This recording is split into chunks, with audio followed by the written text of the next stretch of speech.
beings, and if you're going to work with other people and show them the swing, you'll notice that they have a really hard time getting their foot in. All right, so we're in chilaxin pose. The full chilaxin pose is when we clasp the hands behind the head. These are called chilaxin arms. Okay. Oh, this is going to be my favorite. I know, this is the world-class favorite. And just let yourself sway in the space. Really enjoy that feeling of floating, that freedom in the body. The heart is reaching up towards the sky. So you're leaning back with the upper thoracics, initiating the back bend from there. The head is kind of sinking back, and then the hips are really heavy. You guys all got it. That looks great. Now this is a really challenging pose for people, even though it's so comfortable and anybody can do it.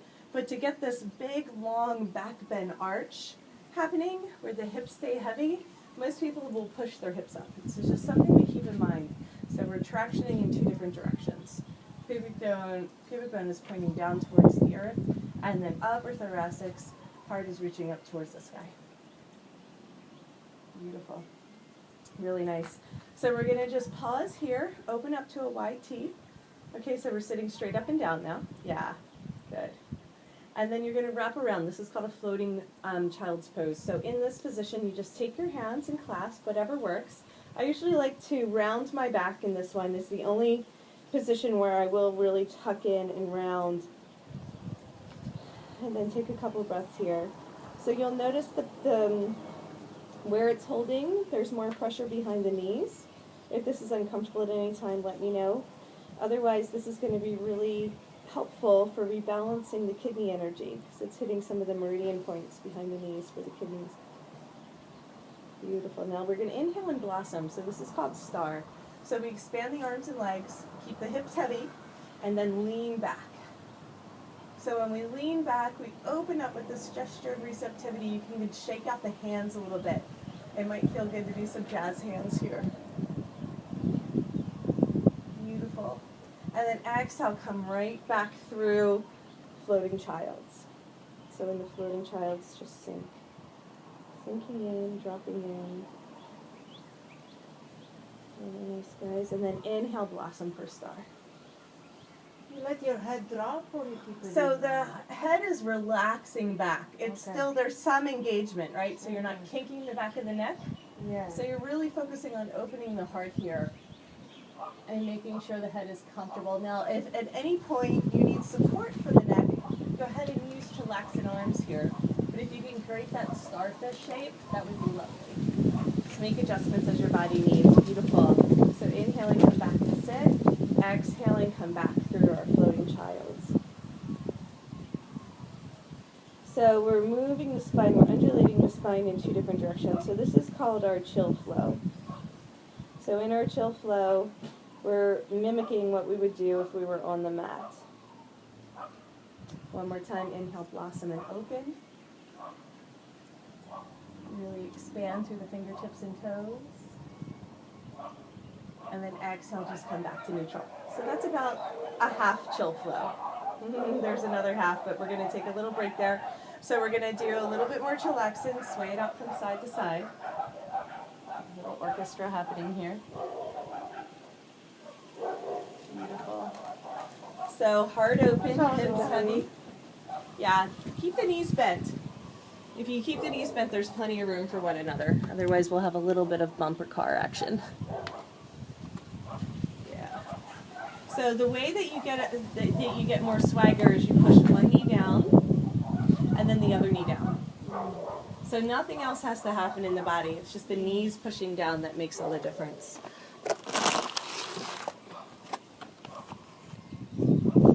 Great, guys. Very nice. How does that feel? Everybody loves the chilaxin pose. And 80-year-olds can get into this pose as well as 5-year-olds. So just know it is really for everybody. And if at any time, just want to give you some options, since we're really kind of dissecting the poses more than we would in a basic training, I want to let you know that sometimes the pressure behind the knees is too much for some people, and we can expand the leg loops so it covers the entire calf. So why don't we just go ahead and try that. And notice it is a different pose. There's a little less weight in the hips, so you don't get as much back opening. But it also distributes more of the weight. Now, there are some people that this would just be too much for their underarms, right? So another adjustment that we can make is we can actually take the swing and expand it out. If it's twisted, it's going to immediately let you know.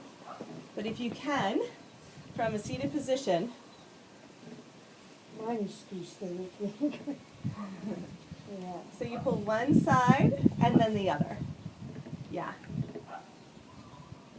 You can always come out if you need, but from a seated position, you can usually get it.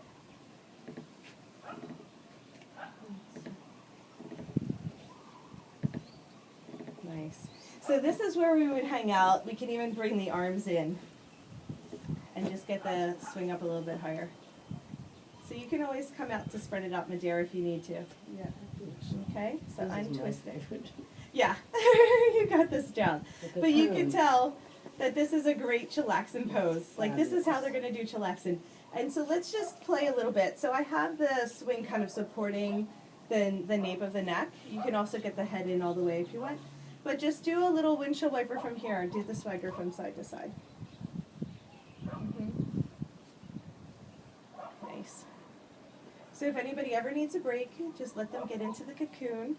When we spread out the swing, it's called cocoon. Okay, well, it's obviously going to be very beginner when we do that. You got it, my dear? I'm getting there. Keep your arms in until you, okay. Do you have it under your bum? There you go. Now you got it. There you go. You've expanded. You've sprouted. And then from here we're gonna sprout again. So we're gonna let our arms come out. We grab the front edge of the swing. Okay, reach up kind of high. Yeah. Get your arms out, hun. Put it underneath your arms. Oh, underneath. And then we're going to just lift our hips and come back through. Okay, so that's how we transition. Let's go ahead and bunch it up so we can move into our floating pigeon poses. And now we want to make sure the swing goes low enough. Yes, and then hook. So we're holding it there, but the hips stay heavy. You got it. Isn't that better? I do this all the time. Yeah, good. Okay, great. So now let's go ahead and bend the right knee. We're just going to gently place it on top of the left. It's going to be in front of the leg loop so it can kind of hook. Flexing the foot back is always a good idea to protect the knee. Now drop your hips. Drop your hips more. Drop your hips more right there. So you can, there you go. So there's this, and then there's this. There's a big difference in how the spine is going to react with just that little bit. Really nice. Okay, so there's a couple different things we can do here. We always stay wrapped around. This is a tendency for people, so we have to really pay attention to keeping the hook. Yeah. So we hug the swing.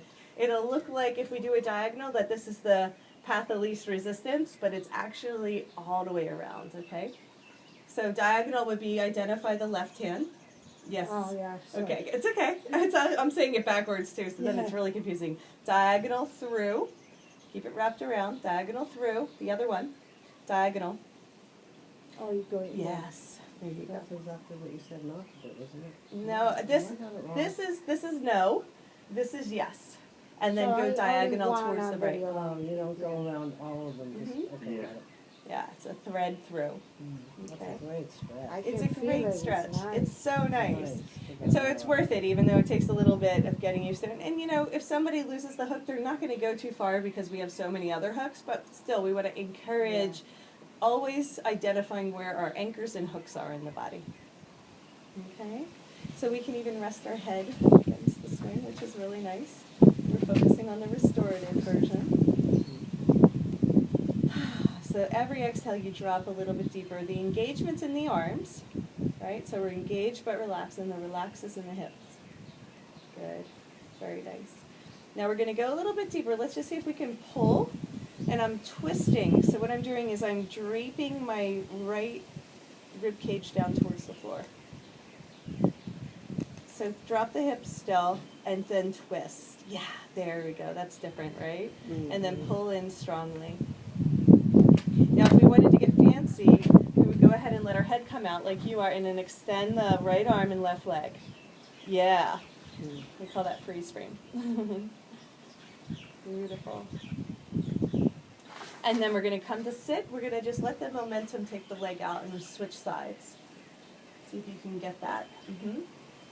Now, if the left knee feels sensitive, then we just take it nice and easy and I'm slow. going slow here. Yeah, okay, so It's like you're doing we good. first just sink down, so no arm. Yeah, it should feel really good, which is amazing because, like I said, I've dealt with knee injuries for the last 20 years and lower back pain, and I find this to be so gentle. You know, it's because we get distractions, so it's actually creating space That's right.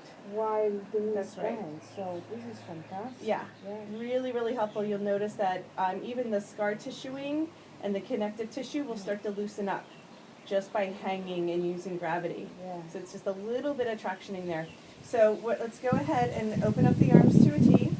Reach through with both hands this time and pull in. So we're pulling the leg loop that's on the knee. Oh, this Okay. way. Yeah. Okay. So we're just pulling the knee in. We're helping it in. So the other option is, this is one. The other option is letting the right hand grab the foot and pull the foot in and the leg loop in at the same time. There we go. So if we keep the knee out to the side and pull the foot in, that's a totally different stretch. Yeah. Cool. It's okay to play with it, but there's lots and lots of options. Okay. And then the last one is doing the diagonal. So right hand threads. Nope, keep it around. Oh, thank you. Yeah. And now we can pull. So we can pull the knee in, and then the ribs, the left ribs, are going to rotate down to the ground. Yeah. So head can be relaxed. That's the chill position. Feels really good. That actually allows us to drop the hips a little bit more. So I'll take 3 breaths together here. So just feel the engaged but relaxed happen. So you can just feel this whole area starting to stretch and open as we relax into it. If we're tight in the lower body, we're not going to get as much of a stretch. Like see, Madeira, you're still holding a little bit in the hip. There's a little protection there, which is totally okay. But it's going to eventually start to trust that it can sink. Yeah. But take your time with it. Good. There you go. Great. And now let's go ahead for 3 breaths and expand. So expand the right leg, left arm. The head can come out. So you gotta have to maneuver the boob a little bit, except for Bob, and just get it into a good spot. People are always asking me what do they. I'm just like, just find the spot that feels better than the others. And it's actually an amazing pec stretch. So if you can handle the pressure there, then it actually is really good to open up the chest. And so we're really pulling, and then we're really twisting. There we go. Good. So that's the floating pigeon into a freeze frame. All right, slowly release. Let's go ahead and do the chillaxin as our neutralizing pose. Now in chillaxin, we're going to play a little bit, see if we can come into the freeze frames on the side. So I just press my legs straight and twist open to one side and kind of freeze frame while we're spinning. And just at the rate that it feels good for you. So sometimes you might feel a little slower. I call it smooth jazz. Or when you want to go a little bit bigger, I call it swagger. You get a little bit more swagger in your swing. But whatever works for you today, just let it be your own. We're playing, right? We're exploring and experiencing the swing. That's all we're doing. We're just playing. Really good. Beautiful. So let's come back to our chill flow. So we're going to review first. So inhale, tee the arms. Exhale, round in. So our floating child's. Let your head rest. And then go ahead and inhale and expand for star. Expand the arms, expand the legs. And now what we're going to do is we're going to squeeze the legs together. We're going to squeeze the hands together into namaste. So we're in front of the swing. And then when we press the hips up and lean back, we hook with our forearms.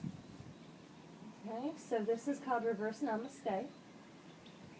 Here we're exhale, we're going to sink the hips down and open up again to the T. So in the T position, we're straight up and down as opposed to